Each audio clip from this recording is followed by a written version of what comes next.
बंगाल की लड़ाई सीए तक आई। सिटीजनशिप अमेंडमेंट एक्ट को पहली ही कैबिनेट में लागू कर वो सभी को नागरिकता देने का काम भारतीय जनता पार्टी। बीजेपी ने बंगाल में खेला पहला आरक्षण कार्ड।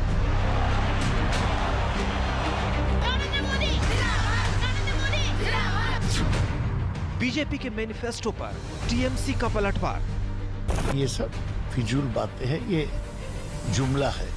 पार्लियामेंट में क्यों महिला के आरक्षण नहीं दिया जा रहा है? बंगाल की जंग तगड़ी है, मुद्दों की झड़ी लगी है।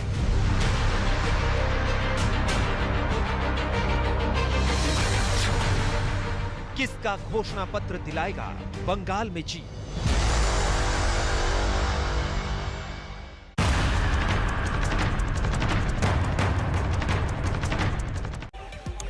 नमस्कार, आप देख रहे हैं हल्ला बोल। आपके साथ मैं हूं अंजना ओम कश्यप और आज विक्टोरिया मेमोरियल कोलकाता के सामने से हल्ला बोल का आप ये स्पेशल एडिशन देख रहे हैं क्योंकि चर्चा भी बंगाल पर और बहस भी आज बंगाल पर। जी हां, सीएए को लागू करेंगे। कैबिनेट के पहले फैसले के साथ ये बीजेपी ने अपने मैनिफेस्टो में बीते दिन गृह मंत्री अमित शाह ने इसका ऐलान कर दिया। उसके बाद से ही सियासी हलचल बढ़ गई है पूरे मुद्दे पर, क्योंकि जितने एक्सपर्ट्स हैं वो देख रहे हैं कि क्या हिंदू वोटर्स, क्या शरणार्थी वोटर्स को अपनी तरफ खींचने के लिए सीएए को बंगाल में लागू करने का फैसला अभी से ही सरकार बनने के पहले बीजेपी सामने रख रही है। दूसरी तरफ ये ममता दीदी की टेंशन कितना बढ़ाएगी, तो तीसरी तरफ असम में और तमिलनाडु पर इस पर चुप्पी आखिर क्यों साध रखी है।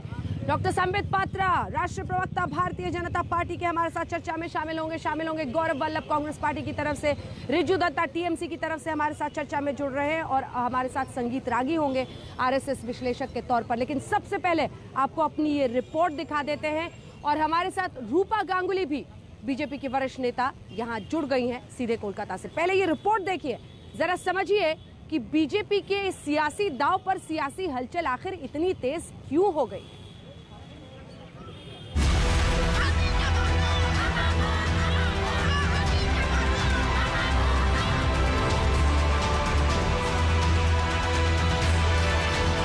जिस सीए और एनआरसी को लेकर देश भर में कोहराम मचा, जगह जगह सीए के खिलाफ विरोध प्रदर्शन, आज उसी सीए को बंगाल की लड़ाई में बीजेपी ब्रह्मास्त्र बना रही है। गृह मंत्री अमित शाह ने पश्चिम बंगाल के लिए बीजेपी का मैनिफेस्टो यानी घोषणा पत्र जारी किया।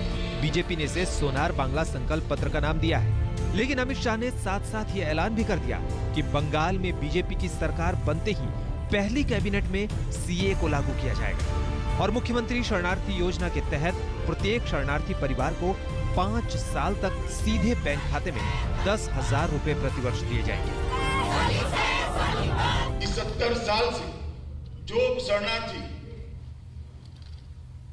यहाँ पर आकर बसे हैं, जिनको इनके मन में दर्द है कि हम वहां से शरणार्थी बनकर आए, आज हमारी नागरिकता नहीं। 70 साल से वो अवैध तरीके से रहे।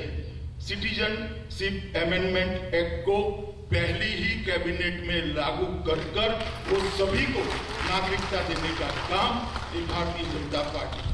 भारतीय जनता पार्टी पश्चिम बंगाल में पूरे दमखम के साथ चुनाव लड़ रही है और अपनी नीति और रणनीति के तहत बीजेपी ने घोषणा पत्र में नागरिकता संशोधन कानून यानी सीए को लागू करने का अपना फैसला भी सुना दिया है। लेकिन वाम मोर्चा ने भी अपने घोषणा पत्र में किसी भी हालात में सीए को नहीं लागू होने देने का वादा किया है। शांतनु ठाकुर जी आज गृह मंत्री जी को धन्यवाद देने आए थे कि जिस प्रकार शरणार्थियों के लिए 5,000 रुपये 5 साल तक देने की घोषणा की गई है, सीए को कैबिनेट के प्रथम बैठक में ही हम पारित करेंगे, इसकी घोषणा की है।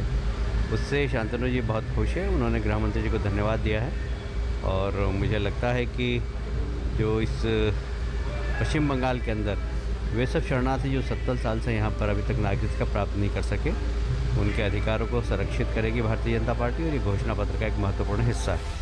बीजेपी ने अपने घोषणा पत्र में सीए के साथ ये ऐलान भी किया कि राज्य सरकार की सभी नौकरियों में महिलाओं को 33% आरक्षण, सभी लड़कियों के लिए केजी से पीजी तक की पढ़ाई फ्री होगी। पब्लिक ट्रांसपोर्ट में सभी महिलाओं के लिए निःशुल्क यात्रा की व्यवस्था की जाएगी। मित्रों, सबसे पहले हम राज्य सरकार की सभी नौकरियों में महिलाओं को 33% आरक्षण देकर महिलाओं को आगे बढ़ाने का। बीजेपी ने बंगाल की लड़ाई में सीएए और आधी आबादी यानी महिलाओं का दांव चला है। बीजेपी वादों के साथ मैदान में उतर चुकी है, लेकिन टीएमसी बीजेपी के इन वादों पर सीधे चोट कर रही है। मैं पूछना चाहता हूं कि जहां बीजेपी का सरकार है, उत्तर प्रदेश, मध्य प्रदेश, हिमाचल, कर्नाटक, इस जगह में क्या महिला को पढ़ाई निःशुल्क कर दिया गया है? बीजेपी ने बंगाल में सीए का ब्रह्मास्त्र भले ही चला है, लेकिन लड़ाई में टीएमसी ने कोलकाता में घोषणा पत्र लेकर हाजिर हुए अमित शाह, कैलाश विजयवर्गीय और दिलीप घोष की मौजूदगी को बंगाल बनाम बाहरी का मुद्दा बना दिया। टीएमसी ने ट्वीट किया और कहा, दीदी का घोषणा पत्र बंगाल के लोगों का, बंगाल के लोगों द्वारा और बंगाल के लोगों के लिए। वहीं बीजेपी का घोषणा पत्र बाहरियों और गैर बंगालियों का, गुजरात के लोगों के द्वारा और बंगाल के लोगों को मूर्ख बनाने के लिए।